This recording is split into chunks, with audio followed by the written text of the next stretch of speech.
Alléluia. Béni soit le nom du Seigneur. Le cantique nous dit que même l'état mondial, c'est-à-dire les événements mondiaux, nous révèlent que Jésus revient bientôt. Même si les événements mondiaux nous révèlent que Jésus vient bientôt, il y a des gens qui restent encore et qui s'appellent chrétiens et qui ne savent pas lire les événements mondiaux.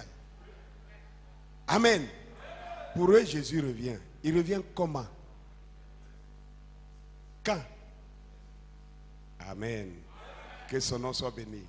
Alors nous allons nous tenir debout, nous allons prendre nos Bibles, nous allons lire 2 portions de l'Écriture pour un message de ce soir, pardon, de ce matin, c'est déjà le matin. Nous sommes en 2018. Amen. Nous allons bien voir l'état d'urgence maintenant. Amen.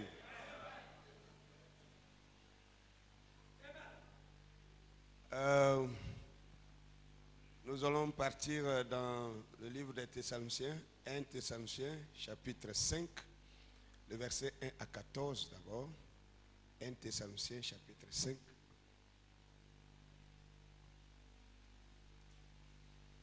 Thessaloniciens chapitre 5, verset 1 à 15 plutôt, c'est pas 14, 1 à 15. Et après nous allons lire aussi 2 Thessaloniciens chapitre 2, le verset 1 à 12. C'est sur cela que je vais baser mon message de ce matin. 1 Thessaloniciens chapitre 5, à partir du verset 1 au verset 15, parole du Seigneur. Pour ce qui est des temps et des moments, vous n'avez pas besoin, frères, qu'on vous en écrive, car vous savez bien vous-même que le jour du Seigneur viendra comme un voleur dans la nuit. Quand les hommes diront paix et sûreté, alors une ruine soudaine les surprendra comme les douleurs de l'enfantement surprennent la femme enceinte, et ils n'échapperont point. Mais vous n'êtes pas dans les ténèbres pour que ce jour vous surprenne comme un voleur. Vous avez compris quelque chose? Le monde est catégorisé. Une catégorie sera surprise, mais une autre catégorie n'est pas des ténèbres pour être surpris. Le Seigneur dit, ceux qui sont dans les ténèbres seront surpris. Mais il dit, vous n'êtes pas des ténèbres pour être surpris. Ah, c'est pas moi qui écris la Bible, hein? Hein? Que le nom du Seigneur soit béni. Mais vous, verset 4, mais vous n'êtes pas des ténèbres. Vous n'êtes pas dans les ténèbres pour que ce jour vous surprenne comme un voleur. Vous êtes tous des enfants de la lumière et des enfants du jour. Nous ne sommes point de la nuit ni des ténèbres. Ne dormons donc point comme les autres, mais veillons et soyons sobres. Car ceux qui dorment, dorment la nuit, et ceux qui s'enivrent la nuit. Mais nous qui sommes du jour, soyons sobres, ayant revêtu la cuirasse de la foi et de l'amour, et ayant pour casque l'espérance du salut, car Dieu ne nous a pas destinés à la colère, mais à la possession du salut, par notre Seigneur Jésus-Christ, qui est mort pour nous, afin que soit que nous veillions, soit que nous dormions, nous vivions avec lui. Ah, j'ai vu une grâce quelque part ici. Hein? Les gens ne comprennent pas ce qu'on appelle la grâce. Il a dit, ceux qui dorment, dorment la nuit. Mais les enfants du jour ne dorment pas. Mais ici, il a fait une grâce. Il dit, les enfants du jour, même s'ils dorment ou ils veillent, ils seront avec lui. Wonderful. Je suis heureux d'être un fils du jour. Alléluia. Amen. Même si Satan veut me basculer un peu, que je commence à somnoler, lui me réveillera. Alléluia. Et vous pensez que c'est d'être dans le lit, moquetté ou moelleux? Non. Nous sommes déjà réveillés. Les gens ne sont pas réveillés. Beaucoup sont endormis. Excusez-moi, je parlais hier. C'était devant le frère Benoît. Je causais au téléphone avec un pasteur dans le message. Et je parlais un peu. Et il m'a demandé, mais votre réveil, c'était sur quoi? J'ai dit, nous avons parlé de l'actualité de l'épouse face à Israël. Il dit, bon, ah d'accord, là c'est bien aussi, mais on doit axer beaucoup sur le surnaturel, hein? Sur le surnaturel. J'ai dit, oui, surnaturel, oui, mais surnaturel ou pas surnaturel, nous devons connaître le temps. Il dit, oui, mais ça aussi c'est vrai, ça aussi c'est vrai. Bon, moi j'ai parlé de ça dimanche passé, mais juste, je n'ai pas prêché dessus, j'ai broché comme ça, bon. Il dit, ah bon? Il dit, tu sais, l'enlèvement, c'est une grâce, hein? C'est pas tout le monde qui va partir. Il dit, mais effectivement, ceux qui vont partir connaissent le temps. Il ne s'agit pas de dire que c'est une grâce, oui, mais ceux à qui la grâce a été donnée doivent connaître ce temps-là. J'étais surpris que les gens sont dans le message, mais les événements ne leur disent pas grande chose. Ils n'en savent pas grande chose là-dessus. C'est sérieux. Amen. Mais moi, je vois une grâce ici. Lui qui est mort pour nous, afin que soit que nous veillions, soit que nous dormions, nous vivions ensemble avec lui. C'est pourquoi, écoutez maintenant, verset 11, ça c'est important. Parce que si vous êtes de ceux-là, voilà le comportement, voilà le caractère que vous devez avoir. Il commence à décrire ça maintenant. Amen. Verset 11. C'est pourquoi, exhortez-vous réciproquement et édifiez-vous les uns les autres, comme en réalité vous le faites. Verset 12. Nous vous prions, frères, d'avoir de la considération pour ceux qui travaillent parmi vous. Qui travaillent? Qui travaillent où? À la présidence? Au ministère de la culture? De l'industrie? Ah. Amen. Ayez d'avoir de la considération pour ceux qui travaillent parmi vous, qui vous dirigent dans le Seigneur et qui vous exhortent. Ayez pour eux beaucoup d'affection à cause de leur œuvre. Soyez en paix entre vous. Nous vous en prions aussi, frères. Avertissez ceux qui vivent dans le désordre. Consolez ceux qui sont abattus. Supportez les faibles. Usez de patience envers tous. Amen. Amen. Consolez ceux qui sont abattus. Ne les enfoncez pas. Si tu es fort, aide celui qui est faible. Ne prends pas ta force pour noyer les autres. C'est ce temps-là que nous vivons maintenant. Amen. Verset 15. Prenez garde que personne ne rende à autrui mal pour mal. Mais recherchez toujours le bien, soit entre vous, soit envers tous. Soyez toujours joyeux. Vous voyez les signes de ceux qui vont partir? Hein? Tu le rencontres, il est là comme ça, il est triste, parce que vraiment, lui, il ne comprend rien. Depuis il est venu dans ce message-là, il n'arrive plus à prier comme avant. Et puis bon, il n'a même pas de travail, il prie depuis là, il a gêné. Et puis, les portes ne sont toujours pas ouvertes. Lui, il ne comprend pas. Le message là même, c'est comment? Attristé, comme ça. Il dit ici, soyez toujours joyeux. Ok? Ça peut aller.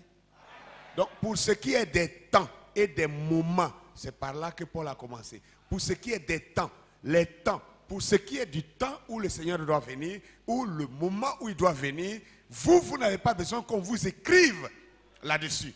Car vous savez qu'il va venir comme un voleur. Amen. Pour surprendre les gens dans la nuit. Mais il dit, mais vous seulement, vous n'êtes pas de la nuit pour que ce jour vous surprenne. Ça veut dire qu'il y en a qui seront avertis, qui seront préparés. Dieu nous a donné un petit signe en 2011. Non, restez pour résister. Nous allons vaincre tant. Nous allons gagner tant. La France vend les armes aux Africains. Ils vendent les armes même aux, je sais pas, même aux Chinois. Vous ne savez pas ça? Ils vendent les armes même aux Chinois. Ils ont vendu, même aux Russes. Ils devaient vendre un bateau de guerre aux Russes. Et Obama a torpillé ça pour dire non. Vous connaissez cette histoire? C'est une puissance mondiale, s'il vous plaît. On dit non, on n'a qu'à rester pour se battre avec eux. Avec quoi? Non, il n'y aura rien, il y aura quelque chose. Ceux qui sont du Seigneur, épargnez-vous. C'est arrivé. Hein? C'était un petit signe pour montrer ce qui va venir. Pour montrer ce qui va venir. Alléluia. Que son nom soit béni. Prenons 2 Thessaloniciens chapitre 2.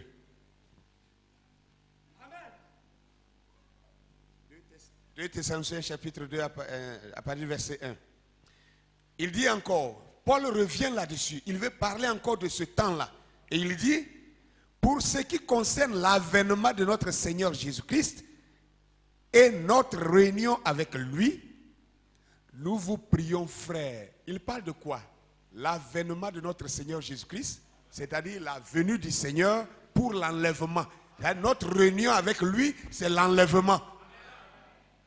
Pour ce qui concerne la venue de notre Seigneur et l'enlèvement, il dit, nous vous prions, frères, de ne pas vous laisser facilement ébranler dans votre bon sens et de ne pas vous laisser troubler, soit par quelques inspirations, soit par une parole ou par une lettre qui semblerait venir de nous comme si le jour du Seigneur était là. Vous voyez? Non, mais écoutez, même le livre d'Enoch a dit ça. Les patriarches, quoi là? Le testament des 12 patriarches dit ceci. C'est dans la Bible? Vous avez vu ça dans la Bible? Des inspirations qu'on dirait venir des apôtres. Des écrits qu'ils ont fait sortir, soit disant que cela venait des apôtres, que cela vient des prophètes. Ne vous laissez pas facilement ébranler par quelques lettres ou par quelques inspirations qu'on dirait venir de nous. Amen. Que personne ne vous séduise d'aucune manière. Maintenant, il va nous dire les signes qui vont nous annoncer ce moment. Car il faut que l'apostasie soit arrivée auparavant et qu'on ait vu paraître l'homme impie, le fils de la perdition. Ça, c'est un premier élément. Il faut que l'apostasie soit arrivée auparavant. L'épouse doit voir l'apostasie. L'épouse doit voir l'homme impie, qu'on appelle le fils de la perdition, qui conduit tout le monde en enfer. L'épouse doit voir cet homme. Il doit le voir dans son exercice.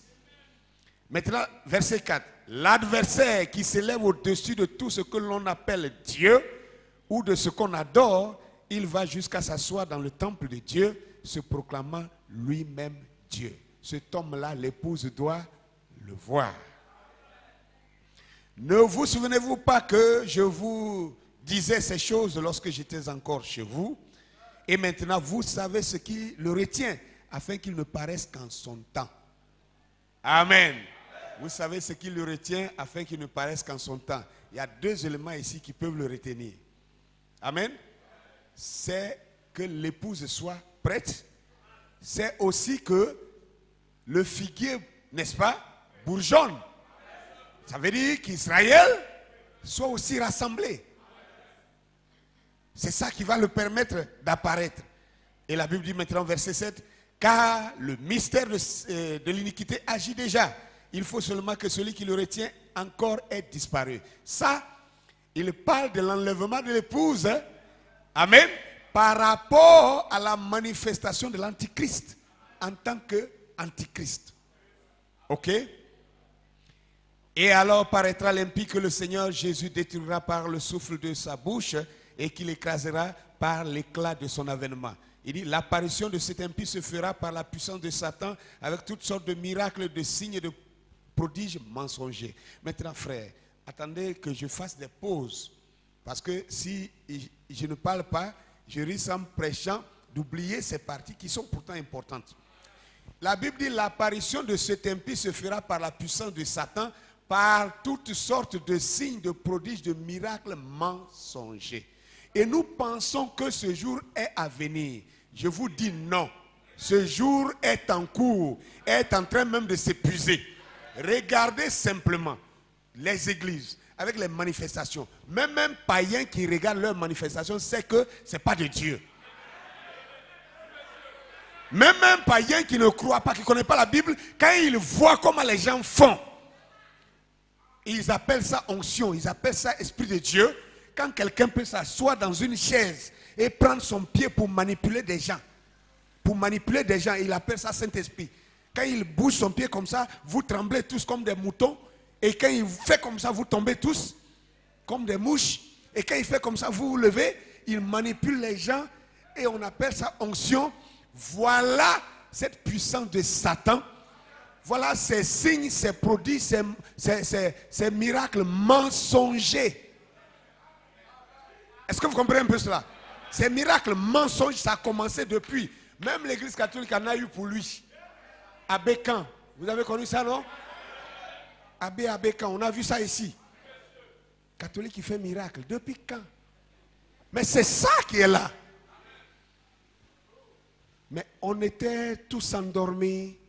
Et on ne voyait pas cela. Et on mettait cela encore dans le futur. Aussi longtemps que nous mettons dans le futur, nous nous mettons en retard. Les choses se sont déjà accomplies. Les choses sont déjà accomplies. Amen. Mais dans tous ces miracles, ces signes et ces prodiges mensongers, il dira quelque chose d'important.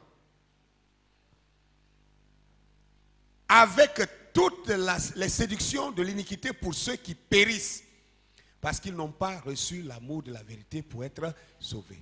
Regardez à quoi vous avez échappé. Vous avez vu tout ça, mais vous vous êtes assis. Malgré votre maladie, vous avez refusé d'aller vous donner à ça. Vous avez choisi la vérité malgré votre maladie. Malgré votre souffrance. Malgré ce qu'ils appellent les portes fermées.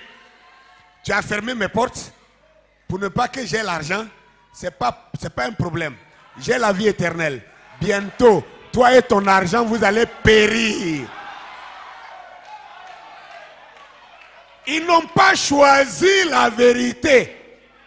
Ils ont choisi les prodiges, les mensonges, les miracles mensongers. Amen. Et ils se sont laissés séduits par ces choses. Mais il y a un groupe. Il y a un groupe qui, malgré ses problèmes, malgré ses soucis, malgré ses difficultés, a regardé à la vérité, a aimé la vérité malgré tout. Soyez rassurés.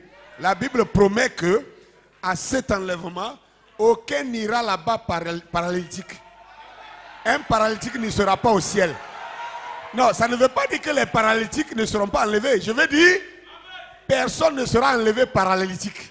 Si le paralytique a la foi, avant de décoller du sol, il sera guéri, rétabli. Ce ne sera pas par imposition des mains, ce ne sera par la prière de personne, ce sera par la puissance de la régénération, de la transformation, du changement de corps. Car aucun corps défectueux n'ira au ciel.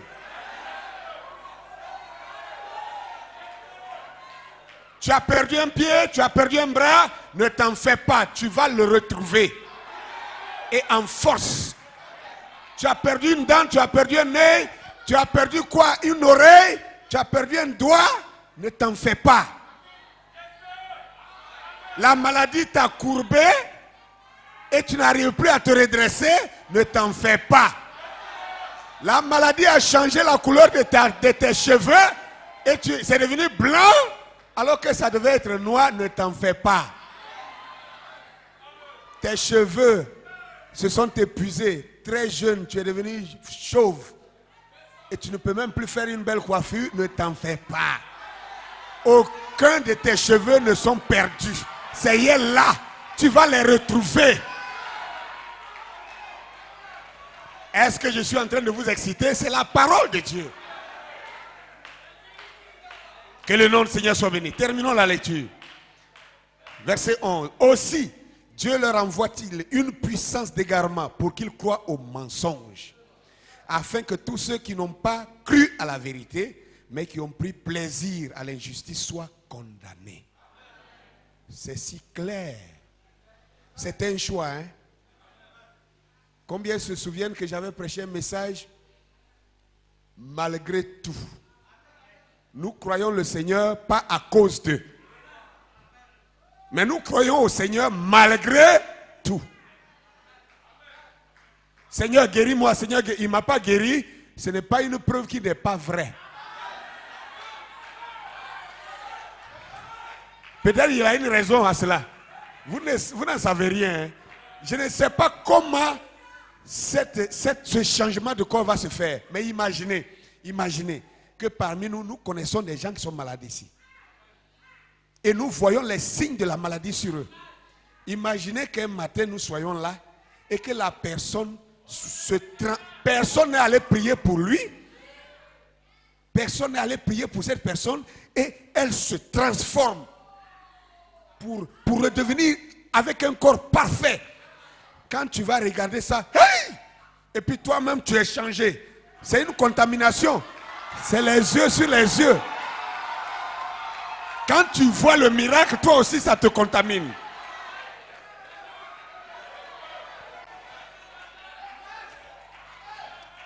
Est-ce que je suis en train de vous étouffer pour ne pas que vous... Non.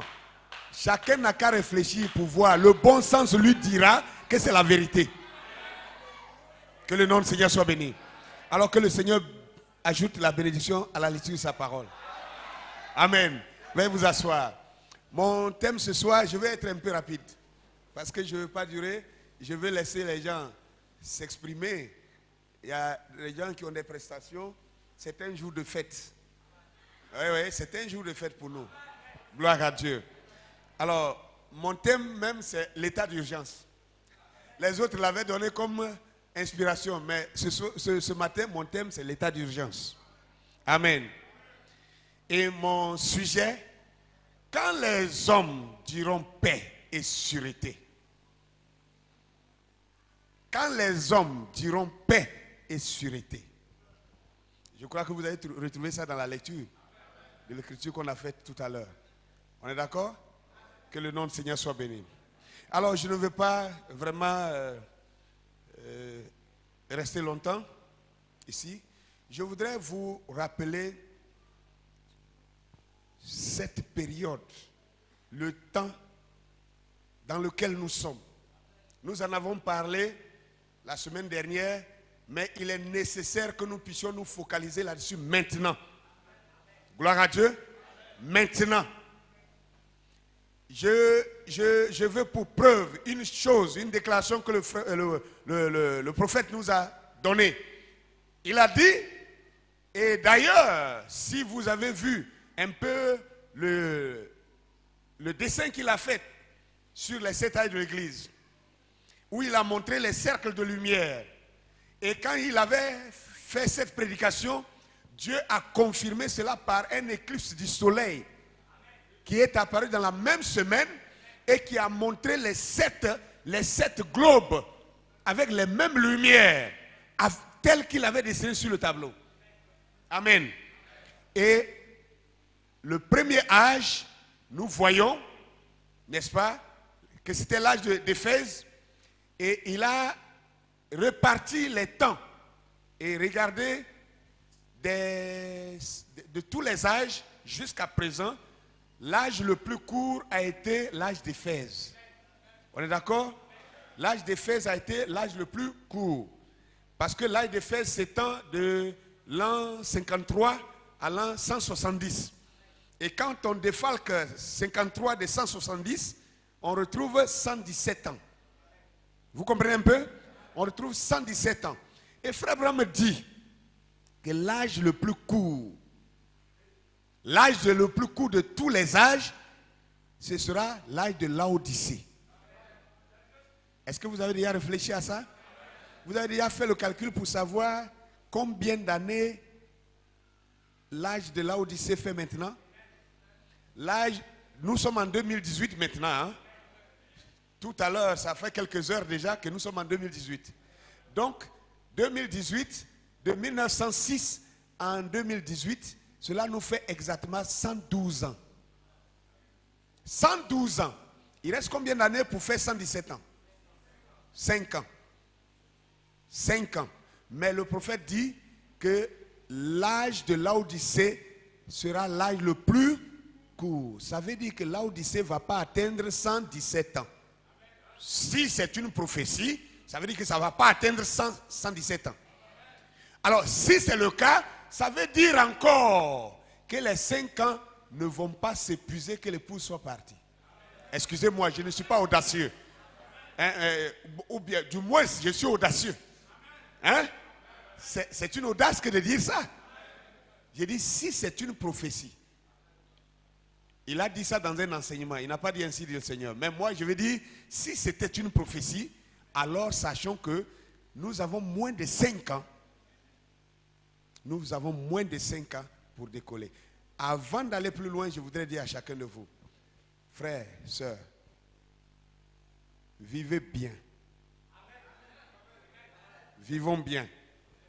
Le peu que Dieu te donne là, ne fais pas le clown pour aller creuser, pour enterrer, pour que ça devienne beaucoup. Quand ça deviendra beaucoup, c'est là Dieu va t'enlever, ça va rester là. Quand les hommes diront paix et sûreté. Un homme dans la Bible avait fait son champ. Il a récolté une grande moisson. Il a rempli tous ses greniers jusqu'à se rester. Il ne sait pas où il va mettre. Et au lieu de glorifier Dieu, il a commencé à s'enorgueillir. Et il a dit, oh mon âme, réjouis-toi, mange et bois, car tu as suffisamment de biens. Et il n'a pas glorifié Dieu qu'il avait béni. Et c'est Jésus qui a donné cette parabole. Il dit, le Seigneur a réagi dans le ciel pour dire, insensé, cette nuit même, ton âme, ta vie sera reprise. Et à qui seront toutes ces choses, tous ces biens que tu as amassés? Effectivement, la même nuit, le monsieur est mort. Et toute sa richesse est restée. Vous comprenez un peu cela? Frères et sœurs, s'il nous reste 5 ans pour que l'âge d'Éphèse et l'âge de Laodicée soient à égalité, ça veut dire qu'il y a quelque chose vraiment dans l'air. Une autre chose, le dimanche passé, quand je prêchais, c'était le samedi soir, quand j'ai prêché, je vous ai dit une chose. Quand on a pris l'édit de Cyrus, qui avait donné l'ordre aux Juifs de retourner pour aller reconstruire le second temple en Israël, Cyrus avait donné un ordre. Tous les rois n'étaient pas forcément d'accord avec cet ordre-là. Je vous avais recommandé d'aller lire. Combien ont lu ça? Vous voyez, très peu. Vous ne vous intéressez pas. Vous feriez mieux de le faire. Parce que les gens pensent que c'est de l'amusement. 5 ans. Je n'ai pas dit que c'est dans 5 ans l'enlèvement aura lieu. Je n'ai pas dit ça. Je n'ai pas dit ça. Je vous dis que ça peut se faire dans cette année-là. Vous savez pourquoi? Qui a pris l'ordre? Qui a fait la déclaration que Jérusalem est la capitale éternelle des Juifs? Qui a fait ça? Donald Trump. Il est président de quel pays? États-Unis d'Amérique. Le mandat d'un président des États-Unis, c'est combien d'années? Combien? Qui a dit que 5 ans? Tu ne connais pas l'histoire? 4 ans. Il a déjà fini 1 an. Il lui reste 3 ans. Je vous pose une question. Sa déclaration a produit une protestation, une contestation mondiale. Tous les pays européens, asiatiques, océaniens, même Américains, les autres pays, les autres États, les Africains, ils protestent tous, ils ne sont pas d'accord. On est d'accord? Maintenant, dites-moi, cette décision, je vous ai déjà dit ce que ça va impliquer en Israël. Je vous ai montré que c'est pour la reconstruction du dernier temple dans lequel l'Antichrist là va venir maintenant s'asseoir pour se proclamer Dieu. Vous comprenez cela? Maintenant, de la même manière que tous les pays protestent contre sa déclaration, vous pensez que si Donald Trump n'est pas réélu pour un deuxième mandat, vous pensez que quelqu'un qui viendra va accepter, promulguer cette loi-là? Vous ne voyez pas que si c'est les démocrates qui viennent, ils vont casser ça? Ça veut dire que Dieu va s'arranger, soit pendant le mandat de ce dernier-là, de faire exécuter le travail là-bas. Est-ce qu'on est d'accord? Pour ne pas que ça soit remis en cause.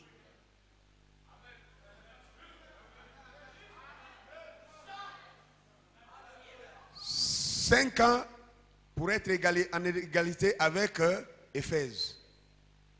Et le prophète dit qu'il n'y aura pas d'égalité. Mais l'âge de Laodicée sera plus court que tous les âges. Donc l'âge de Laodicée s'arrête à l'enlèvement de l'épouse. C'est ce que vous ne comprenez pas. Quand l'épouse sera enlevée, l'âge de Laodicée sera terminé. Vous voyez, je fais des comparaisons. J'ai comme l'impression que certaines personnes, ça ne leur dit pas grand chose. Si ça ne vous dit pas grand chose, pleurez pour vous-même. C'est que vous êtes un dénominationnel au milieu de l'épouse. Parce que la preuve en est que les dénoms n'en savent rien de ce que nous sommes en train de dire. Ils n'en savent rien. Vous comprenez cela? Frère, il est temps qu'on se secoue. Il est temps qu'on se réveille. Il est temps qu'on puisse se redresser. Il y a certaines personnes, quand vous les regardez, c'est comme s'ils font du mal à quelqu'un, alors qu'ils se font du mal à eux-mêmes. Ce que tu fais là, ce n'est pas contre moi, ce n'est pas contre ton frère, c'est contre toi-même. Parce que ça te rend tordu. Tu n'es plus droit. Et le Seigneur vient pour ceux qui sont préparés. On est d'accord? Il vient pour ceux qui sont préparés. Il dit, lorsque les gens diront paix et sûreté. Quand est-ce que les gens diront paix et sûreté? Si vous retracez les prophéties de la Bible, vous verrez que c'est lorsque cet homme impie, ce fils de la perdition, qu'on appelle Antichrist, que les gens ne sauront pas encore qu'il est l'Antichrist, qu'on va le propulser comme président mondial. Et on ne pourra prendre qu'un homme religieux. Et on ne prendra qu'un homme influent mondialement. Et il n'y a qu'un seul homme qui remplit ces critères. Et vous le connaissez. Alléluia. Et même l'actualité nous montre que la fortune du monde repose au Vatican. Quand les hommes diront paix et sûreté, pour l'instant, tous les pays sont en défaillance financière. Il y a un seul État qui peut décanter la situation financière des pays du tiers-monde. Et pour le moment, ils ont emmagasiné. Et c'est ce qu'ils vont prendre pour gagner des voix, pour placer ce dernier à la tête. Et alors, il va ouvrir le grenier, il va financer les États, et tout le monde dira enfin, ouf,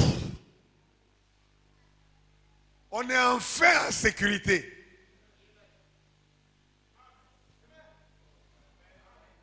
Gloire à Dieu. Gloire à Dieu. Que le nom du Seigneur soit béni. Je souhaite que chacun puisse ouvrir son esprit pour comprendre certaines choses. Nous sommes à une heure très grave, une heure très tardive. En même temps qu'on dit Jésus vient, ça nous fait un peu la joie, et ça nous fait beaucoup peur. Amen.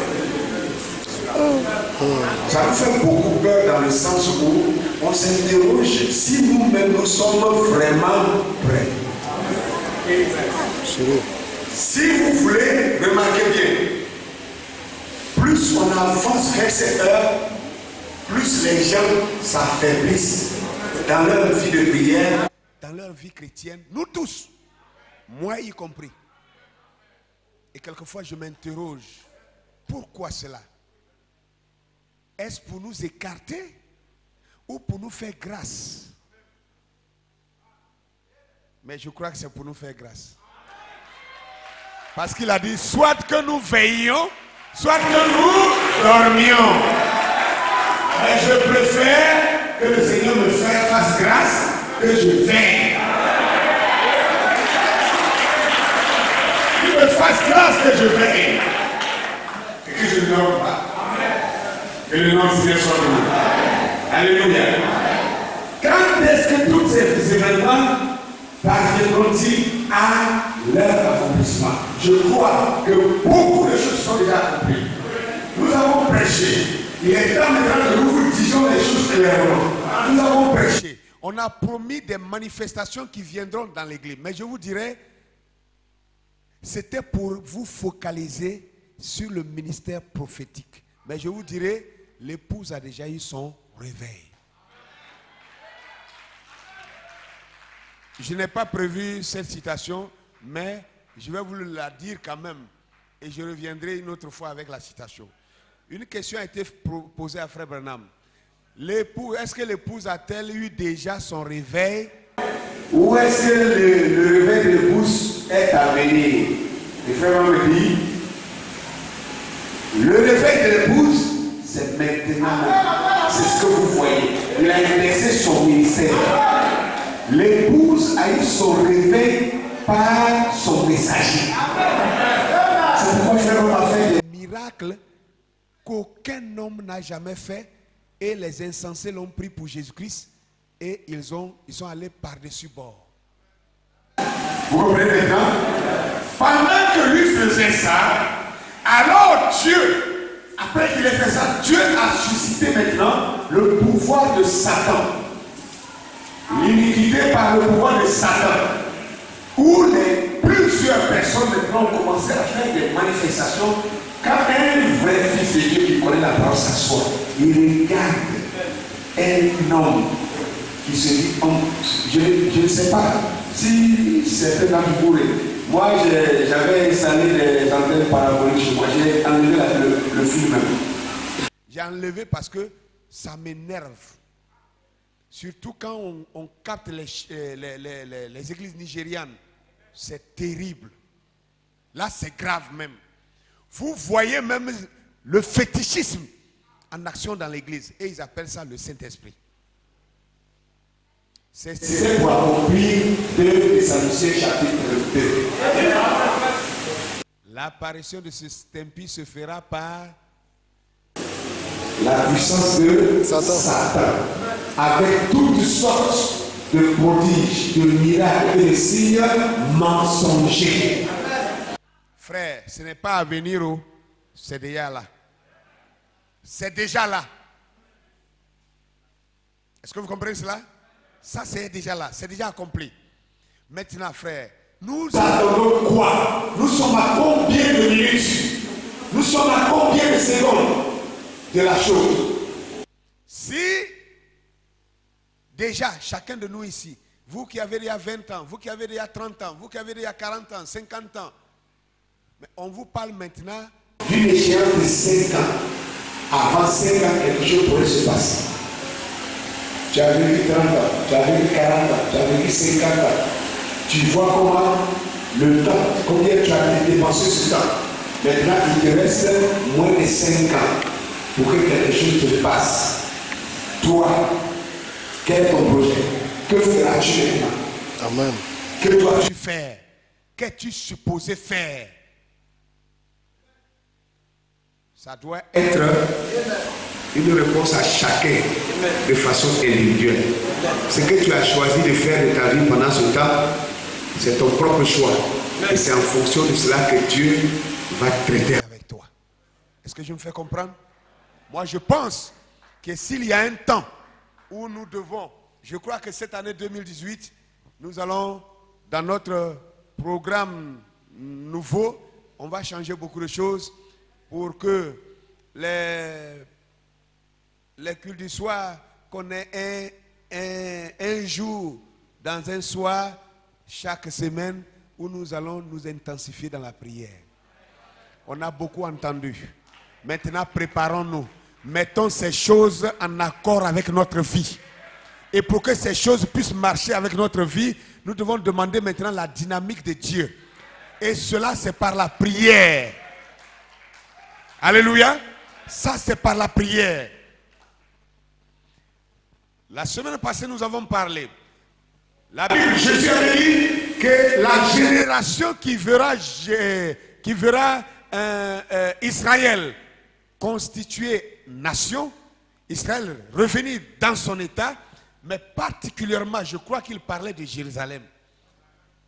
La génération qui verra Jérusalem revenir entièrement à Israël, cette génération ne passera pas que tout cela n'arrive. Et cela est en plein sous nos yeux. Il fallait qu'un roi puissant puisse faire la déclaration. Parce que c'est comme ça qu'il en a été dans le passé. Il fallait qu'un roi puissant, comme Cyrus, fasse la déclaration. Et la déclaration n'a pas plu à tout le monde en son temps. Il y a des rois qui ont protesté. Et il a répliqué avec une sévérité. Je vous avais dit de lire les livres d'Esdras. Si vous lisez, vous allez comprendre de quoi je parle. Qu'est-ce que Donald Trump a dit? Il a dit que tous les pays qui vont voter, qui ont voté contre lui, lui va prendre des sanctions économiques contre ces pays. C'est ce qu'il a dit. Mais lisez Esdras. Vous allez voir ce que le roi Cyrus a dit. Quand les gens ont écrit une lettre pour aller lui donner, pour qu'il arrête les travaux de la construction du temple que lui, il avait ordonné. Il a dit que si quelqu'un se dérobe à cette loi-là, il doit être exterminé.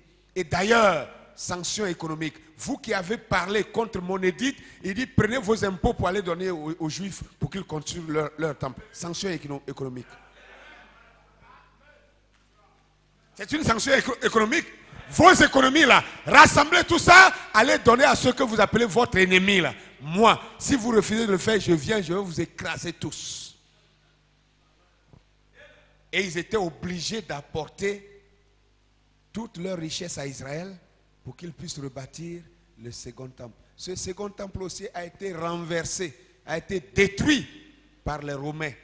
Et Dieu promet un dernier temple plus glorieux que tout ce qui a jamais été construit. Et nous sommes à cette époque maintenant. Vous comprenez maintenant?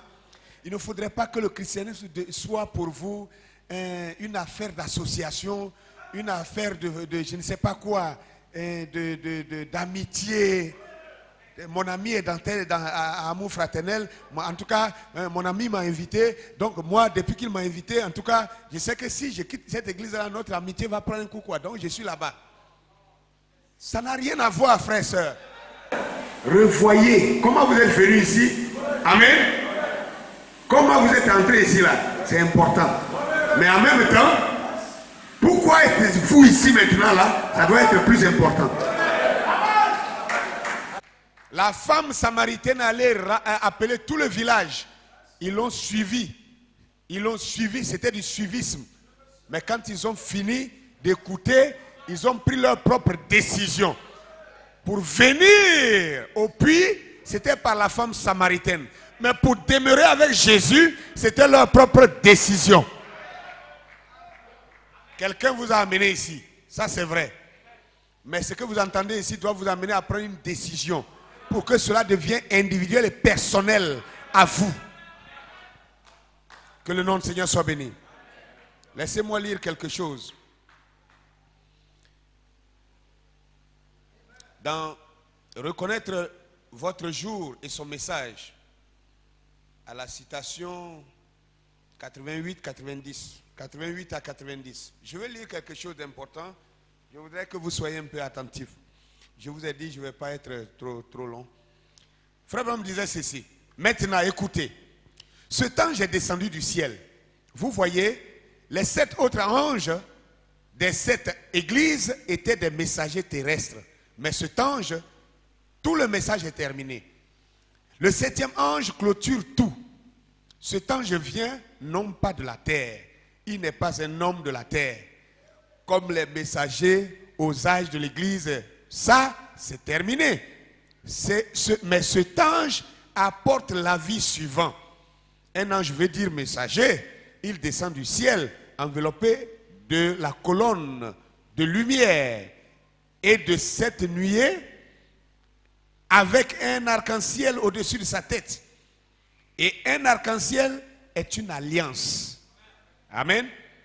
C'était Christ avec un pied sur la terre et un pied sur la mer.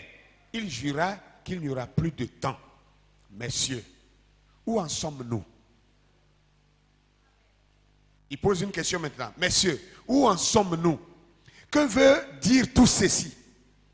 C'est à vous que je pose la question. Les autres anges étaient des messagers, des hommes de la terre. Mais cet ange, il est dit à l'ange de l'église de Laodicée, à l'ange de l'église d'Éphèse, des messagers de la terre. Voyez-vous, des hommes, des messagers, des prophètes, etc., etc., envoyés à l'église. Mais celui-ci n'est pas venu de la terre. Il est venu du ciel. Parce que le mystère est entièrement terminé. Et quand le mystère fut terminé, l'ange dit, il n'y aura plus de temps. Et les 7 tonnerres firent entendre leur voix. Écoutez ce qu'il dit ici. Et si c'était quelque chose nous permettant de savoir comment entrer dans la foi de l'enlèvement. Regardez, ça ce n'est pas dans les 7 âges de l'église, ça ce n'est pas aussi dans les 7 sceaux. Reconnaissez votre jour et son message. Frère Branham a déjà fait la liaison entre les 7 tonnerres et la foi de l'enlèvement. Vous voyez cela? Il dit, et si c'était quelque chose nous permettant de savoir comment entrer dans la foi de l'enlèvement. Est-ce cela? Quelque chose est-il sur le point d'arriver qui fera que ces vieux corps défigurés et sans valeur seront changés? Puis-je vivre pour voir cela, ô Seigneur? Est-ce si proche que je le verrai? Est-ce cette génération? Messieurs, mes frères, quelle heure est-il? Où en sommes-nous? Bien, je peux dire que c'est des citations qu'on lisait autrefois sans vraiment bien cerner. Mais moi, en ce qui me concerne, quand je le lis maintenant, ça devient plus clair dans mon esprit. Frère Branham il montrait en ce temps-là, qu'il n'y avait plus rien et que la venue du Seigneur pouvait être à tout moment. Est-ce que vous comprenez un peu cela? Parce que l'ange qui est descendu en son temps, c'était la venue de Christ. Christ vient pour prendre son épouse. Cette apparition-là, cette apparition montrait qu'il n'y a plus d'enseignement, il n'y a plus de mystère qui reste à être révélé. Que tout était, il dit que les mystères sont terminés. Est-ce que vous comprenez cela?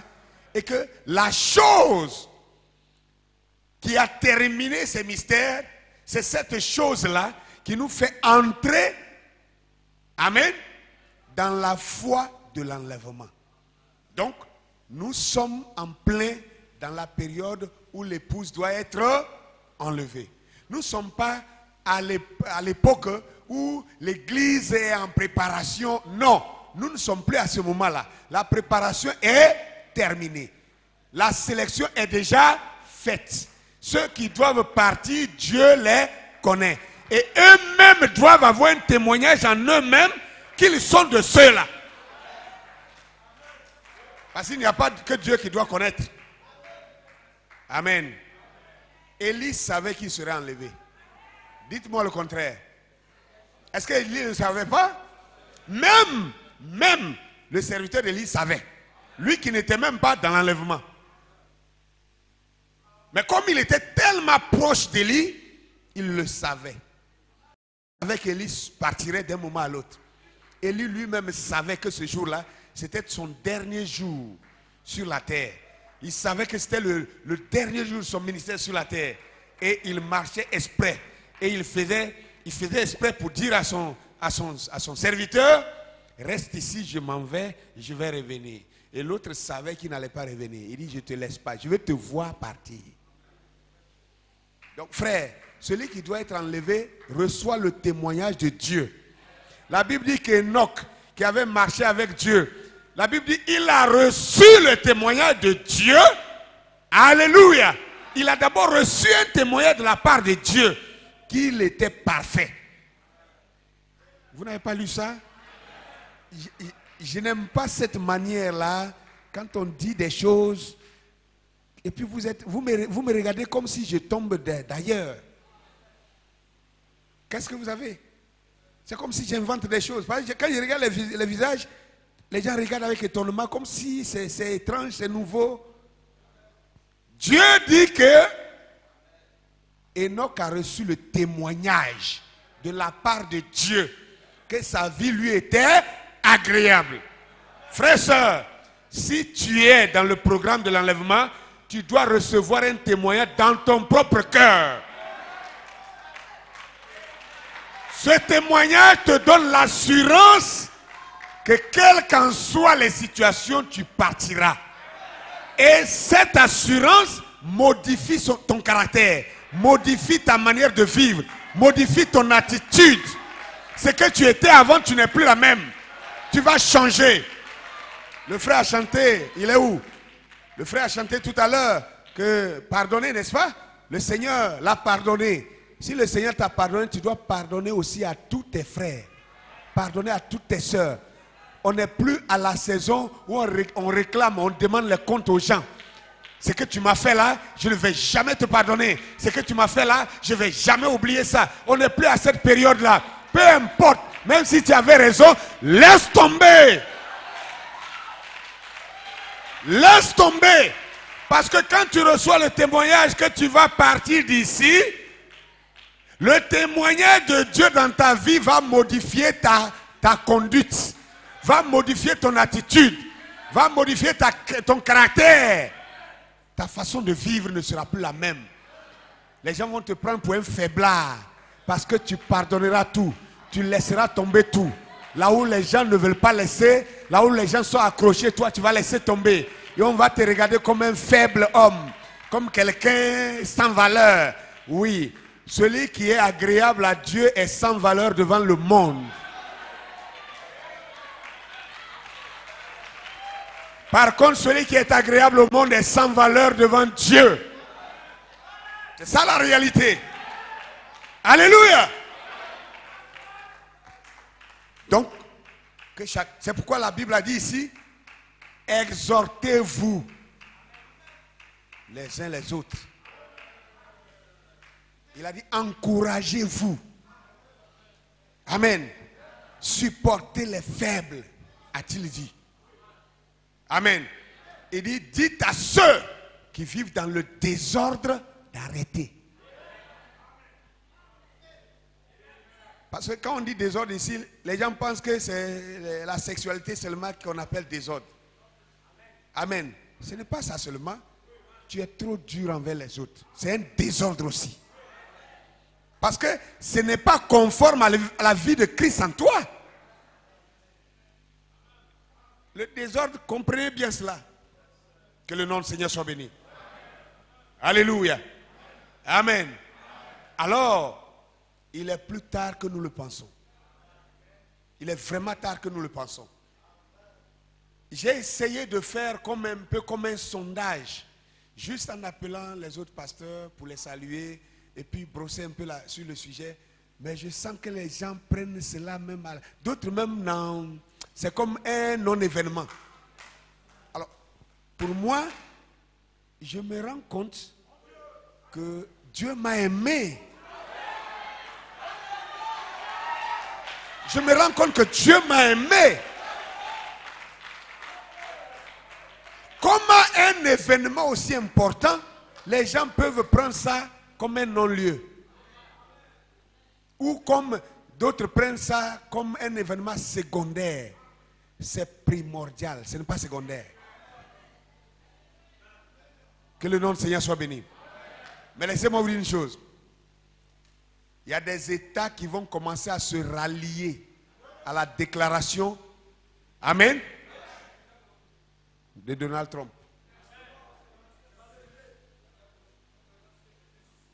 Comment? Il y a déjà 5, 10. Il y a déjà 10 pays qui se sont... Attendez. Amen. Vous serez étonnés. C'est la Bible. C'est la Bible. Des hypocrites. Amen. Je causais la dernière fois avec un musulman et puis je lui ai posé une question. Je dis, ça m'est venu comme... Depuis longtemps, je n'avais jamais pensé à ça. Et cela m'est venu à l'esprit. J'ai dit, mais tiens. Dans la Bible, on nous parle d'Abraham, on nous parle d'Isaac, on nous parle de Jacob, on nous parle de Joseph, on nous parle de Moïse, on nous parle de Jonas, tous ces gens-là. Vous voyez, le Coran parle aussi d'Abraham. On est d'accord? Là, au moins, on peut les concéder ça parce que c'est aussi leur père. Ok? Le Coran parle aussi d'Abraham. Le Coran parle aussi de Moïse.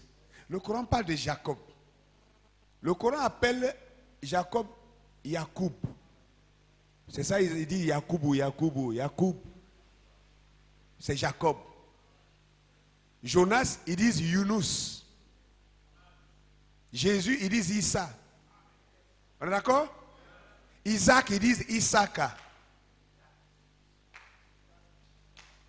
Moïse, ils disent Moussa. Maintenant, je me pose la question. Le Coran parle de Moïse. Moïse qui serait envoyé par Dieu pour aller faire sortir les enfants. Je me pose la question. Ces gens que Moïse a fait sortir là, c'était qui? Des Arabes ou des Juifs? Moïse lui-même là, était-il un Arabe ou un Juif? Je veux comprendre ça. Jacob que vous appelez Yacoub là-bas là, il est un prophète musulman là-bas là. Était-il un Juif ou un Arabe? Frère, toutes ces questions-là, les intellectuels ne peuvent pas se la poser. Et on embrouille les gens. Ceux qui doivent être embrouillés sont embrouillés.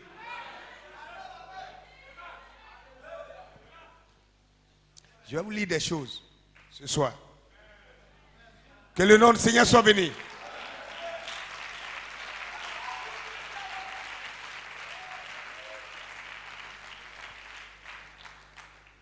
Je vais d'abord toucher une citation de Frère Branham dans Zachée, l'homme d'affaires. Il a prêché Zachée, l'homme d'affaires. Il a prêché ça, je crois, le 21 janvier 1963. Il disait ceci. Israël, le grand calendrier de Dieu, est dans sa patrie. Elle rentre, elle regarde et dit, où est le Messie? Quand Israël retournait sur son territoire, pour eux, ils allaient arriver là-bas pour trouver déjà le Messie sur place. Et ça fait 70 ans qu'ils sont revenus, ils ne voient pas le Messie. Ils se posent la question, où est le Messie? Où est le Messie? Amen. Et c'est ça qu'il parle ici. Où est le Messie?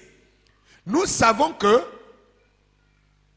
c'est quand Joseph s'est fait connaître à ses frères qu'il a congédié les gentils de la cour. Sa femme, ses enfants étaient au palais. Il faut que les gentils soient ôtés afin qu'Israël soit manifesté. Alors il viendra un temps de gémissement, de cris, de pleurs. Où as-tu reçu ces cicatrices? Je veux d'abord, j'avais déjà lu ça la dernière fois, mais je la relis pour que vous voyez quelque chose.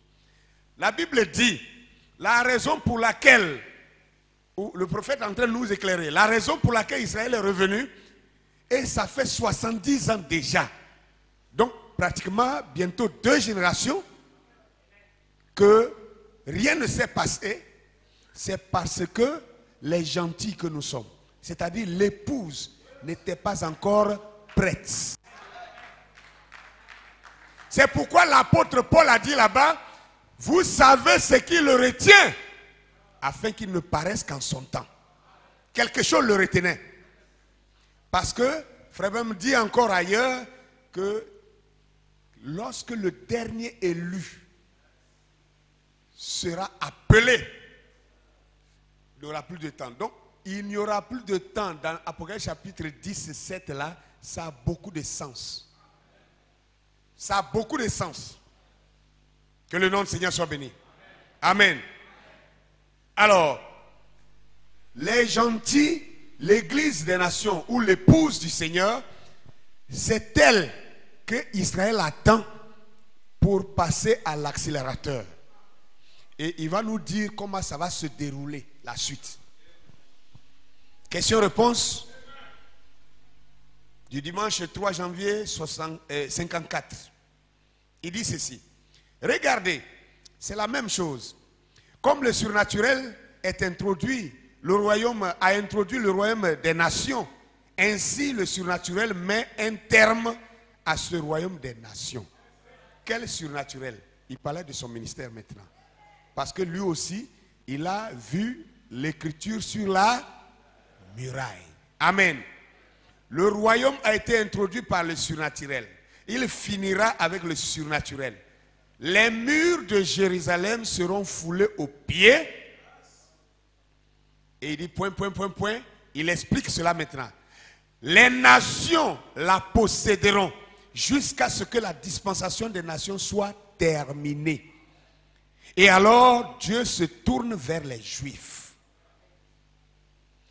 Les nations posséderont Jérusalem jusqu'à ce que le temps des nations soit terminé. Regardez, le fait que Jérusalem-Est est resté dans la main des Palestiniens jusqu'à ce jour, c'est parce que le temps des nations était encore en cours. C'est un signe. Quand Jérusalem unifié revient tout entier à Israël, c'est un signe que le temps des nations est terminé. Quand le temps est terminé, ça veut dire à tout moment l'épouse peut décoller. Je n'ai pas l'impression que les gens comprennent de quoi je parle. Ça me concerne moi seul peut-être. Maintenant, je vais vous lire une déclaration biblique. Alléluia. Amen. Prenons Ésaïe 32. Ésaïe chapitre 32. Le verset 13 au verset 20. Écoutez bien. Aujourd'hui, vous allez bien comprendre ce qui se passe entre les Palestiniens et les Juifs. Ésaïe 32, verset 13 au verset 20, il dit: sur la terre de mon peuple croissent des épines et des ronces. Même dans toutes les maisons de plaisance, de la cité joyeuse. Il parle de Jérusalem ici. Hein. Jérusalem est la cité joyeuse de Dieu. Et il dit, là-bas poussent des ronces et des épines. Un arbre, un mauvais arbre, dans la Bible on l'appelle des ronces et des épines. Et un arbre typifie un humain. Et les épines typifient les incroyants. Aha. Et le blé typifie le croyant. Verset 14, il dit, le palais est abandonné, la ville bruyante est délaissée, les collines et la tour serviront à jamais de caverne, et les ânes sauvages y joueront, les troupeaux y paîtront, jusqu'à ce que l'esprit soit répandu d'en haut sur nous, et que le désert se change en verger, et que le verger soit considéré comme une forêt. D'abord, je vais m'arrêter ici. Il dit ici, le palais est abandonné. Le palais à Jérusalem est abandonné. Et il dit, la ville bruyante est délaissée, a été délaissée depuis que Titus a cassé le temple. La ville a été délaissée. Jusqu'à quand? Et il dit, les collines et la tour serviront à jamais de caverne. Une caverne, c'est là où les chacals, les animaux sauvages viennent jouer. Et il dit maintenant, les ânes sauvages y joueront et les troupeaux y paîtront. Bien. Les ânes sauvages y joueront. Parce que la ville bruyante a été abandonnée. Mais ils vont jouer là-bas jusqu'à ce que. Ce n'est pas pour toujours. Jusqu'à ce que.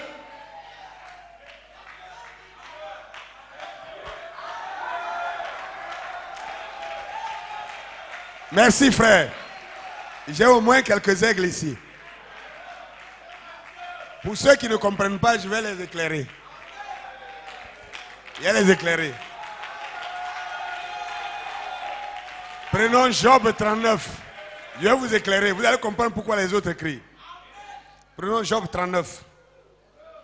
Job chapitre 39, le verset 8 à 11.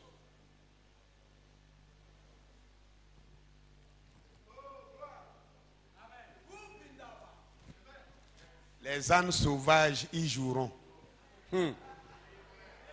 Ils vont venir jouer dans la ville qui ne les appartient pas. Ils vont venir, ils vont posséder la ville. Parce que Jésus avait prophétisé pour dire, Jérusalem sera foulée aux pieds par les nations. Par les ânes sauvages. Jusqu'à ce que, quoi? On va arriver là. Job 39. Versets 8 à 11. Écoutez. Qui met en liberté l'âne sauvage et l'affranchit de tout lien? J'ai fait du désert son habitation, de la terre salée sa demeure. Il se rit du tumulte des villes. Il n'entend pas les cris d'un maître. Il parcourt les montagnes pour trouver sa pâture. Il est à la recherche de tout ce qui est vert. Amen. Bien. Dieu dit ici, un âne sauvage n'a pas besoin de liberté. Il dit, qui met en liberté l'âne sauvage? Donc l'âne sauvage n'a jamais été mis en liberté. Il est toujours contrôlé par les puissants.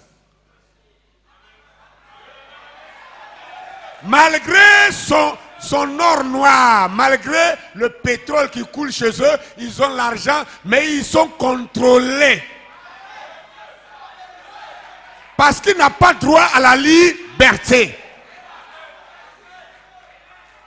Et Dieu dit, j'ai fait du désert son habitation. Excusez-moi, les temps ont changé maintenant. Mais quand je prêchais dans le plateau, je vais le dire aussi. Laissez-moi vous dire. Tous les pays où habitent les Arabes, montrez-moi un seul pays arabe qui est forestier. Si vous, dans tout le monde entier. Maintenant, deuxième fois. Montrez-moi un pays islamique qui est forestier.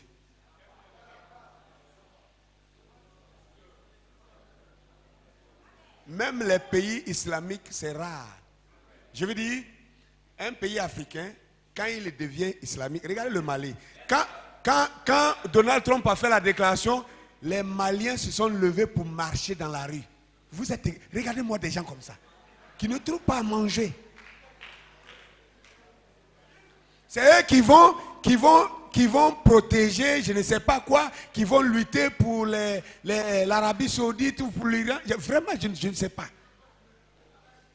Quand l'islam rentre dans un pays, le désert s'ensuit. Dites-moi le contraire. Le désert s'ensuit. Regardez.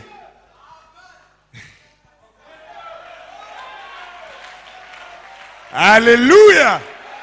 L'Égypte est au bord de la Méditerranée. Mais il n'y a pas de forêt. Le désert va jusqu'à la mer. La Libye, le désert va jusqu'à la mer. Comment on appelle la Tunisie, le désert va jusqu'à la mer. Même la Mauritanie, le désert va jusqu'à la mer. Mais en Côte d'Ivoire, le désert quitte au nord et ça s'arrête au milieu. Vous savez pourquoi? Non, non, ne jubilez pas d'abord. Ne jubilez pas d'abord. Si Dieu nous donne encore 50 ans et que ce pays devient islamique, vous allez voir avec vos yeux. Le désert a commencé vers le Burkina, c'est en train de venir. Hein? Est-ce que comment on appelle, le climat du nord de la Côte d'Ivoire et du sud, c'est la même chose? Mais la forêt continue de se détruire. Pourquoi? Parce que l'islam est en train de prendre des racines dans le pays. Je ne sais pas ce qu'on fera après avoir entendu ça, mais je vais vous le dire, c'est la Bible qui dit ça. Dieu dit, j'ai fait du désert son habitation et de la terre salée sa demeure. Regardez, non seulement là où ils sont, le désert vient, mais en plus, là où on ne voyait pas du pétrole, le pétrole suit. C'est ça le sel, hein? La terre salée. Ailleurs, Dieu, je ne vais pas tout lire, mais ailleurs, Dieu dit la terre brûlée. Terre brûlée. C'est là son habitation. Maintenant, dites-moi, on va interroger la Bible pour savoir, ce âne sauvage dont il parle là, c'est de qui il parle?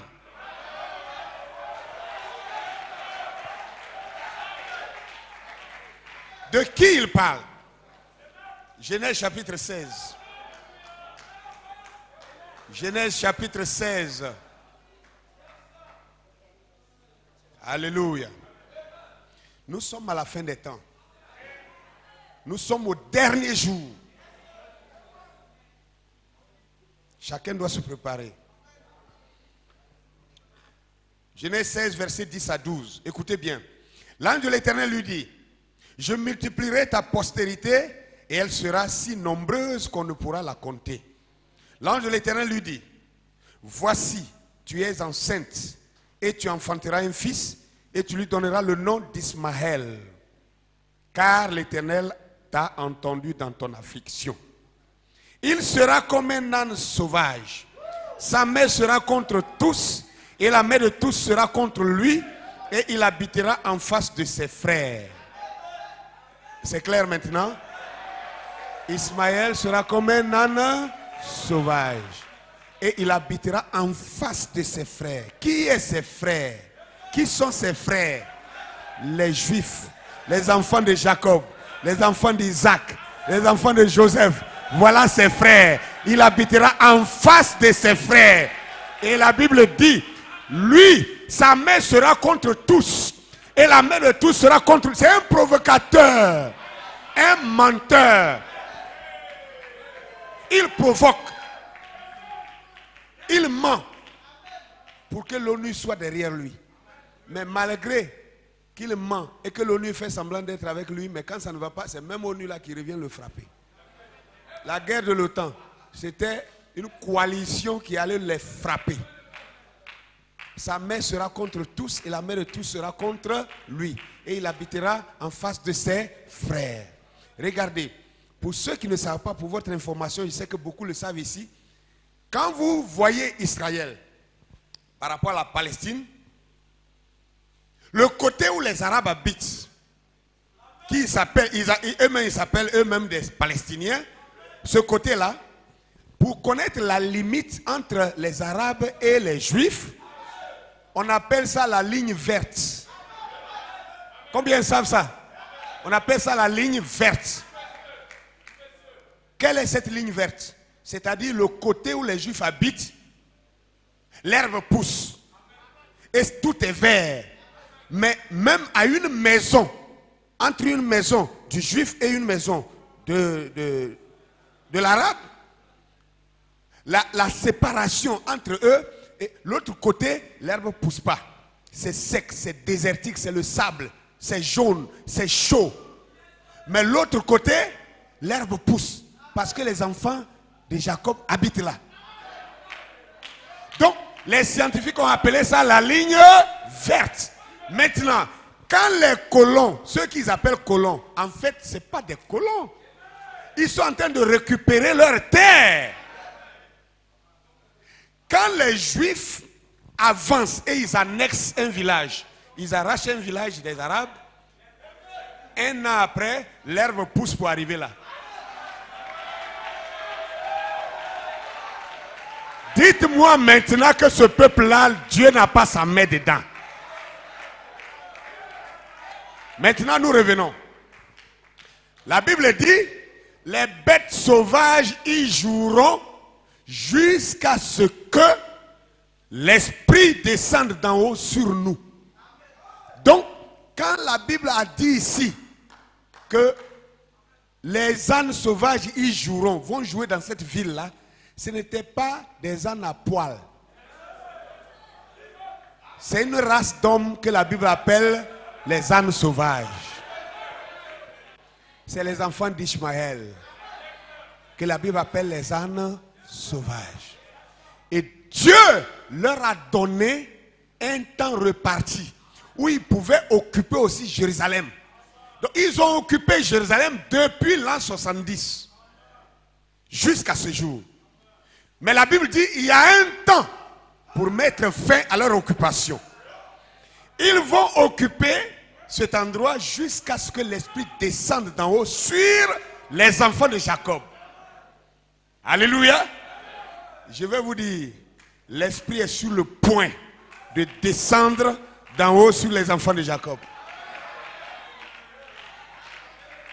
C'est pour cela que un roi puissant comme Cyrus d'autrefois devait faire une déclaration pour redonner ce territoire-là aux enfants de Jacob. Pour qu'ils puissent le posséder. Et en le possédant, cela est égal à chasser les ânes sauvages.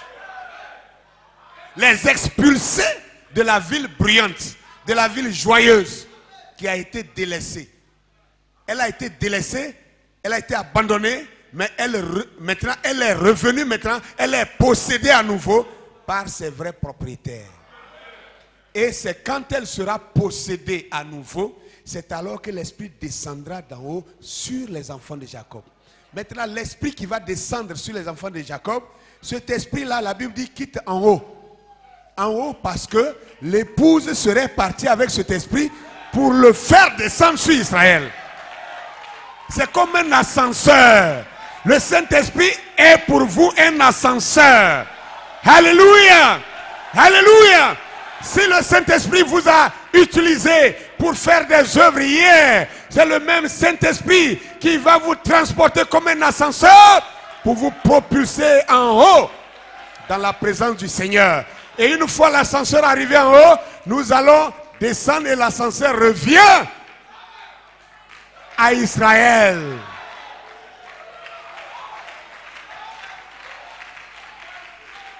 Alléluia. Que le nom du Seigneur soit béni. Lisons quelque chose rapidement. Oh. Que son nom soit béni. J'ai promis, je ne vais pas durer. Apocalypse chapitre 5.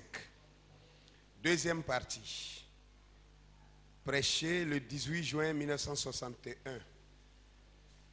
Écoutez, à la citation 218-219, Frère dit ceci. En relation avec ce que je viens de dire, ce que je viens d'expliquer, voilà ce qu'il va dire. Il dit, et Christ est venu. Il a prêché et prophétisé pendant exactement 3 ans et demi. Puis le sacrifice perpétuel a été ôté. C'est depuis que le sacrifice perpétuel a été ôté que les ânes sauvages ont eu accès à la ville joyeuse. Vous comprenez cela? Quand ils ont tué le Christ et que la malédiction est tombée sur eux et que les puissances étrangères ont annexé le pays, c'est alors que les Juifs ont pris la fuite. Ils ont fui leur pays. Ils ont abandonné leur pays pour aller dans toutes les nations. Amen. Et donc, la ville a été abandonnée et les ânes sauvages sont venus s'installer. Suivons la suite. Il dit, puis le sacrifice perpétuel a été ôté. Tout est aussi parfait que possible. Et la mosquée d'Omar fut construite au même endroit et s'y trouve encore aujourd'hui. Amen. La mosquée d'Omar a été construite parce que les Juifs avaient fui. Ils n'étaient plus là pour occuper ou pour contester leur territoire. Et les ânes sauvages sont venus trouver un territoire libre, ils se sont installés. Pénard. Et la Bible les a appelés, il dit, une taverne, une caverne, alléluia, des animaux sauvages. Il les appelle sauvages. Paul aussi les avait vus et Paul avait dit l'homme sauvage. Paul lui au moins il a été un peu courtois. Dieu il est sec. Il dit c'est des animaux sauvages. Paul dit un homme sauvage. Bien. Donc la mosquée d'Omar a été construite au même endroit et s'y trouve encore aujourd'hui. Et il dit maintenant, et ils fouleront aux pieds les murs de Jérusalem jusqu'à ce que la dispensation des gentils soit terminée. L'église est enlevée de là, l'élu, l'épouse est enlevée. Quand l'église est enlevée, qu'est-ce qui va s'en suivre? Il va le dire. Et les deux prophètes, Élie et Moïse, iront vers Israël. Pour les autres 3 ans et demi, c'est la plus belle chose quand cela est exposé sous nos yeux. Frère Branham nous montre que dès que l'épouse est enlevée, alors il apparaîtra 2 prophètes en Israël qui vont commencer à prêcher le même message. Ce message que nous prêchons aujourd'hui.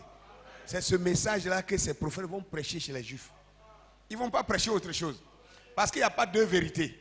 Il n'y a pas une vérité pour les nations et une vérité. Non, la vérité est unique. Vous connaîtrez la vérité et elle vous affranchira. Maintenant, regardez. Les 2 prophètes vont commencer à prêcher le même message en Israël. Et pendant ce temps, le monde des nations, les nations vont se rassembler pour élire leur antichrist.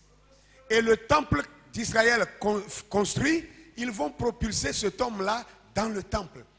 Et il va commencer à déclarer la paix dans les nations. Et il va aller pousser le bouchon loin pour se proclamer lui-même Dieu. C'est quand il se proclame Dieu que les 2 prophètes vont protester contre lui. Ils vont dénoncer. Ils vont le dénoncer. Ils vont lui montrer qu'il est un faux. Amen. Et ça va l'énerver parce que quand il va prêcher, ils vont donner des preuves. Et la manifestation du Saint-Esprit sera avec eux. Et Frère Branham dit, les Juifs ne croient que leurs prophètes. Et les Juifs croient les miracles. Donc leurs prophètes, les 2 prophètes, ce sont des prophètes puissants en miracles. Élie a fait beaucoup de miracles. Moïse, là encore, c'est grave. Donc ces 2-là vont apparaître avec de grands miracles. Ils vont convaincre les Juifs, alors qu'avant que ces 2 prophètes ne se lèvent pour prêcher, les Juifs vont accepter un accord signé entre le Vatican et eux. Ce qu'on appelle l'alliance. Amen. Ils signeront une solide alliance. Amen. Mais au milieu, il va rompre l'alliance. Pourquoi va-t-il rompre l'alliance? C'est la dénonciation des 2 prophètes qui vont éveiller la conscience des Juifs, qui vont se rendre compte qu'ils se sont fait berner par un antichrist. Et ils vont vouloir se lever pour protester contre lui. Dans la colère, il va rompre l'alliance. Amen. Quand il rompt l'alliance, qu'est-ce qu'il fait? Il saisit les 2 prophètes, il les tue. C'est ce que la Bible dit. Et il va les exposer leur corps pendant 3 jours. Et interdire qu'ils soient enterrés. Juste pour les vilipender. Juste pour les humilier. Ils vont pourrir. Vous voyez, vous me regardez aujourd'hui parce que vous m'aimez parce que je suis vivant. Imaginez qu'on m'attrape, qu'on me maltraite, qu'on me déshabille. C'est comme ça Jésus, on l'a déshabillé tout nu. Tout nu, on l'a frappé, on l'a mis dans la boue. On l'a fait boire la boue, on l'a maltraité jusqu'à défigurer. Jusqu'à ce que ses fidèles, même quand ils regardent ça, il n'est plus joli à voir.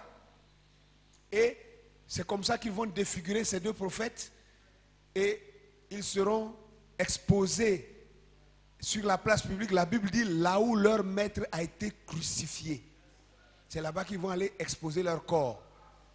Et au 3e jour, quand ils vont commencer, ils voudraient qu'ils pourrissent pour les humilier.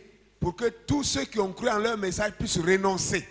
Mais le troisième jour, avant qu'ils ne pourrissent, la Bible dit, une voix dans le ciel va leur dire, montez ici. Écoutez, doucement. Vous voyez où les Juifs vont se convertir en masse? C'est parce qu'ils avaient cru que cet homme était Dieu. Parce qu'il allait s'asseoir dans le temple, il s'est proclamé Dieu. Ils l'ont cru. Ils ont cru qu'il est Dieu. Et s'il est Dieu, tout ce qu'il dit, c'est Dieu. Et c'est vrai. Maintenant, là où ils ont été phasés, si toi tu dis que tu es Dieu, tes opposants, tu les as attrapés, tu les as maltraités, tu les as tués. Donc si tu es Dieu, en réalité, personne n'est puissant que Dieu. Dieu fait ce qu'il veut. Amen. Et personne ne lui dit que fais-tu. Mais maintenant, il a tué ses opposants. Et il y a une voix au ciel qui les ressuscite contre son gré et qui les enlève. Alors les Juifs se disent, mais tiens, on s'est fait berner. Il n'est pas Dieu. C'est que les deux prophètes, c'était nos prophètes. Toi, tu es un antichrist. On ne peut pas t'accepter. On ne veut pas. Si tu veux, il faut nous finir. On ne va pas accepter. Alléluia. C'est là que les grinchements de dents vont commencer.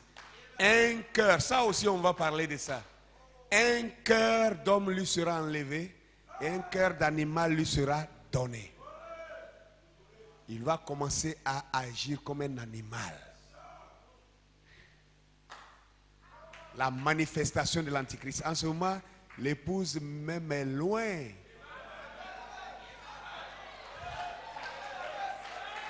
Alléluia.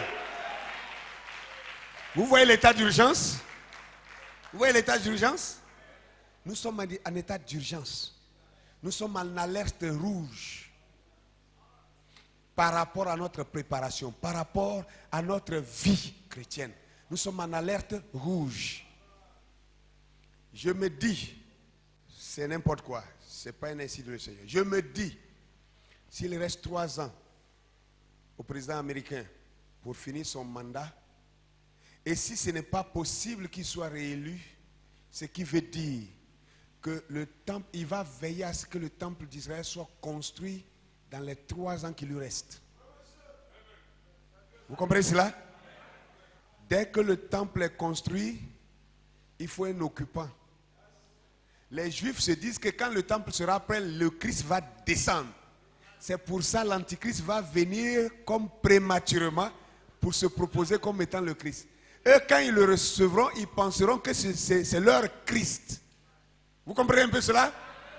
Et la Bible dit, cette chose-là ne va pas durer longtemps parce que c'est 7 ans. Pendant les 7 ans divisés par 2, c'est 3 ans et demi. 3 ans et demi de paix, de tranquillité, 3 ans et demi d'atrocité. Parce que quand l'alliance est rompue, l'homme n'est plus le même. Je vais donner une idée au prédicateur pour qu'il sache de quoi il parle. Nebuchadnezzar, roi de Babylone, Dieu l'avait élevé, lui a donné un royaume puissant. Et Dieu l'a poussé à bâtir une grande cité. Et son cœur s'est enorgueilli.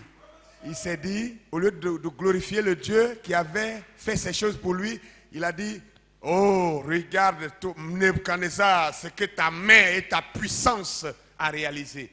Au moment même, quand il a fini de déclarer ça, Dieu, la Bible dit, Dieu lui a enlevé son cœur d'homme. Il lui a donné un cœur d'animal. Et il a commencé à vivre comme un animal, il est devenu fou. Et il est resté sous la rosée dans la brousse et ses ongles ont poussé comme les ongles d'un animal. Ses cheveux comme un fou rasta. Pendant 7 ans, il dormait dehors. Il ne se lavait pas. Et après 7 ans, Dieu a enlevé le cœur d'animal et lui a redonné un cœur d'homme. Et il s'est retrouvé et il a commencé à s'humilier. Et Dieu l'a élevé pour lui redonner son trône.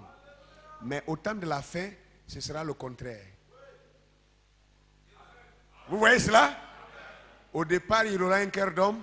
À la fin, il aura un cœur d'animal. Et Daniel dit, ce grand arbre qu'il avait vu dans sa vision, qui s'était élevé et dont les branches, n'est-ce pas, avaient couvert toute la terre et tous les oiseaux venaient manger dans ces branches-là. Amen. Daniel a expliqué pour dire qu'il s'agissait de Nebuchadnezzar. Mais à un moment donné, l'arbre a été coupé. Et il a pris soin de dire, l'arbre a été coupé, jeté et ça a séché, mais la souche devait repousser. Vous comprenez un peu cela? La souche devait repousser. Cette souche-là, lorsque Nebuchadnezzar est devenu fou, pendant les 7 ans où il est devenu fou, hein, où il avait un cœur d'animal, il typifiait l'antichrist. Vous voyez un peu? Et il a été abattu, mais la souche va repousser. Ça veut dire, ce qui a été fait là-bas va se faire à la fin. Cette souche qui va repousser, c'est cette nature d'antichrist qui va revenir au temps de la fin. Frère, on a beaucoup de choses à enseigner dans les jours qui suivent. Mais je vous conseille que chacun commence à lire sa Bible. Ou alors, si vous croyez avoir déjà lu, commencez à relire votre Bible. Frère, les temps sont finis. Moi aussi, j'avais des projets. Mais je suis en train de revoir mes projets. J'ai causé beaucoup avec notre frère Benoît qui est venu. Mais il sait ce qui étaient mes projets. Il sait comment j'ai essayé de les revoir. J'ai tout revu. Je ne dis pas d'aller arrêter de travailler pour dire maintenant Jésus revient dans 2 jours. C'est pas ce que je suis en train de vous dire. La Bible, Frère Branham nous a dit, vivez, il dit cherchez, travaillez comme si Jésus doit venir dans 1000 ans, mais vivez comme s'il doit venir dans la minute. Vous comprenez cela? Alléluia. Amen. Que le nom du Seigneur soit béni. Alors, nous sommes plus que jamais en état d'urgence. Chacun doit trouver un temps pour se réconcilier avec Dieu. Chacun doit trouver un temps pour se reconsacrer à Dieu. Chacun doit trouver un temps pour méditer la parole de Dieu. Chacun doit trouver un temps pour nettoyer sa vie, pour nettoyer sa manière de vivre. La Bible dit, nous devons avoir des robes blanches. Ce n'est pas des tissus qu'on va aller déposer chez un couturier à Djamé. Il s'agit de conformer notre vie à l'évangile. C'est ça qui représente la robe blanche. Une robe sale, c'est une vie avec beaucoup de complications. Des gens qui se montrent compliqués. Des gens qui ne sont même pas vivables. Des gens, on ne peut même pas s'asseoir avec eux. Tout le monde les énerve. Et ils énervent tout le monde aussi. Si tout le monde t'énerve, c'est que tu énerves tout le monde. Ce n'est pas normal. Revoyons nos vies. Changeons. Parce qu'on n'a plus assez de temps. S'il vous plaît, si vous ne m'avez jamais écouté, je crois que c'est maintenant que vous devez écouter. C'est pourquoi j'ai appuyé sur la lecture. La Bible dit que ayez de l'affection pour ceux qui vous dirigent, ceux qui travaillent et qui vous dirigent dans le Seigneur. Regardez, c'est en ce moment plein-là que certains ont trouvé qu'ils connaissent plus que leurs dirigeants pour aller croire des balivernes. L'orgueil va les écarter du but. C'est pourquoi ils se sont battus pendant des années. L'orgueil va les écarter de cette chose-là. Parce qu'ils pensent que c'est une question de personne. Lui là, il est mon dirigeant, il ne connaît pas ce que moi je connais. Moi je connais plus que lui. D'accord, vas-y, exprime-toi, avance. Mais ça t'éloigne du but. Ça t'écarte du but. Dégonflons-nous s'il vous plaît. Brisons notre orgueil. Amen. Si on regardait la beauté pour croire les gens, personne ne me croirait. Il y a des jolis garçons ici, très beaux. Moi, je ne suis pas beau. Et je le sais. Rien qu'à prendre ma taille seulement, je ne peux même pas me cacher quand je suis parmi les gens. C'est un défaut.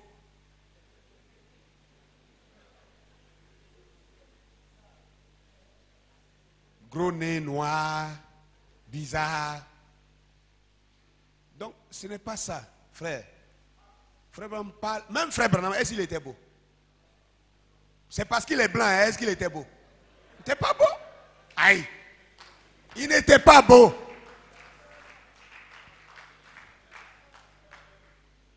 Est-ce qu'il était beau? Si c'est ça vous appelez beauté, mais vraiment c'est que vous nettoyez vos yeux. Il n'était pas beau. Ce qui était beau était en lui. C'est pas son corps. C'est la vérité. Il parle d'Élie. Frère Ben parle d'Élie dans la Bible. Il dit c'était un monsieur chauve court. Je vous dis, en Inde, si tu es chauve, tu n'as pas de femme. Vous avez suivi ça? Personne n'a suivi ce documentaire-là.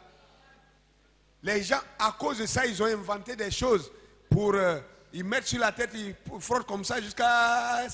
Ça produit des trucs comme des cheveux pour couvrir leur calvitie. Ben, si tu as une calvitie en Inde, on se moque de toi, tu ne vas jamais te marier. Tu n'as pas droit aux femmes. Vous voyez un peu, non? Et Élie était comme ça. Mais il était le plus beau à l'intérieur. Que le nom du Seigneur soit béni. Alléluia.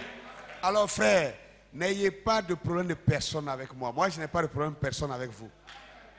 En tout cas, je ne crois pas avoir un problème de personne avec quelqu'un. Mais c'est quand vous me montrez que vous ne me supportez pas, je suis obligé de me garder pour ne pas être de trop. Vous comprenez un peu? Pour ne pas être de trop. Je ne veux pas être de trop auprès de quelqu'un. Mais si tu me montres que tu m'aimes, tu vas voir que moi aussi je t'aime. C'est comme ça. Si tu me montres que tu ne m'aimes pas, ok, je vais essayer de t'aider à distance parce que tu ne veux pas que je sois proche. Il n'y a pas de problème. Alléluia. Frère, l'heure est grave. Il n'y a plus de temps. Pardonnez, je crois que mes promesses sont trop, je vais m'arrêter. Mais je crois avoir dit l'essentiel. Je crois avoir dit l'essentiel. Amen. C'est lorsque les gens diront paix et sûreté. C'est quand ils vont convaincre même les Juifs que cet homme-là est un homme de consensus. C'est un homme consensuel, que tout le monde est d'accord avec lui. C'est ça qui va donner, disons, l'opposition entre les Arabes et les Juifs. C'est cet homme-là qui va réussir à les donner une fausse paix. Signer des accords pour les amener à s'accepter. À s'accepter mutuellement. Donc ils vont dire enfin, nous sommes en paix, nous sommes en sécurité. C'est là que Dieu agit. Frères, sœurs, nous sommes à un pas de cela. C'est quand Israël retrouve son territoire. C'est surtout quand Jérusalem, toutes les limites de Jérusalem reviennent au contrôle des enfants de Jacob. Et qu'ils sont capables de rétablir leur temple. Quand ils rebâtissent leur temple, c'est pour recommencer le sacrifice perpétuel. Et le sacrifice perpétuel va attirer le Messie à venir maintenant se présenter aux Juifs pour leur dire, je suis celui qui était venu et vous m'avez traité d'imposteur, vous m'avez crucifié comme un sale voleur et je suis allé sauver les gens qui m'ont accepté. Maintenant je suis de retour. Voulez-vous me rejeter encore? On dit, attends, c'est réellement toi? Dis-nous, si tu es le Messie, pourquoi tu as des blessures dans ta main? Ah, quand les chrétiens vous disaient que c'était moi, vous avez dit c'est pas moi. Mais je suis là pour vous dire maintenant c'était moi. C'est là qu'ils vont reconnaître. Frère, on est à un pas de ça. On est à un pas de ça. Chers musiciens, ne venez pas à l'église pour jouer musique seulement. Croyez en jouant et jouez en croyant. Ok? Chante choriste. Chantez en croyant et croyant en chantant. Adorateur, sauteur. Sautez en croyant et croyant en sautant. Qui que vous soyez, croyez en le faisant. Faites cela en croyant. C'est ça qui va vous permettre d'atteindre l'objectif. On a un but. On a un objectif. On ne bat pas l'air. C'est pourquoi nous n'avons pas, notre église n'a pas une fortune dans un compte. Chaque fois que nous avons un petit argent, nous enlevons pour faire les travaux. On n'a pas de l'argent dans le compte. On n'est pas là pour rassembler l'argent pour être l'église la plus riche, la plus fortunée. Non. Nous faisons ça pour avoir au moins une confortabilité dans notre... Pour que quand on se retrouve ici, qu'on soit un peu confortable pour bien louer le Seigneur. C'est tout. Vous comprenez cela? Si Dieu t'inspire de construire un building, continue de construire, c'est une bonne chose. Mais ne te dis pas que, comme je suis en train de construire vraiment, si, il ne faut pas, le Seigneur va venir tout de suite, sinon je ne vais pas bénéficier de ça. Si c'est pour ça, Dieu va te permettre de bénéficier de ça bien. Tu vas bien bénéficier. Tu veux bénéficier, il n'y a pas de problème. Je te laisse le temps de savourer ta tour, mais moi je prends mes enfants, je m'en vais. Vous comprenez un peu cela? Nous devons accepter ça. Parce que ce qui est derrière, on n'a pas encore vu, mais c'est meilleur que tout ce que nous possédons sur la terre. Alléluia. Alors, Maranatha. Je suis heureux au moins que Jésus va retrouver au moins la moitié de mon église. Alléluia. Amen. Amen. Que son nom soit béni. Alors, prenez des moments. Celui qui peut gêner, qu'il gêne. Celui qui peut se retirer quelque part pour se concentrer, c'est le temps maintenant. N'attendez pas forcément que ce soit un ordre dans l'église. L'église doit jeûner tel jour. Oui, on peut dire à l'église de jeûner tel jour. Mais si toi tu te sens inspiré, conduit de jeûner ou de te retirer en brousse pour aller prier pendant 2 jours, 3 jours, il y a des camps de prière, il y a des endroits où on paye 1 jour pour jeûner, 2 jours pour jeûner. Il y a le nombre de jours que vous voulez. Frère, c'est le temps. Celui qui peut le faire, qu'il le fasse maintenant. Qu'il le fasse maintenant. Amen. Que le nom du Seigneur soit béni. Alors, une acclamation au Seigneur. Kunangala kinasofananae kasima kunangala kinasofananae kasima kunangala kinasofananae kasima kunangala kinasofanana oh kinasofanana oh kinaso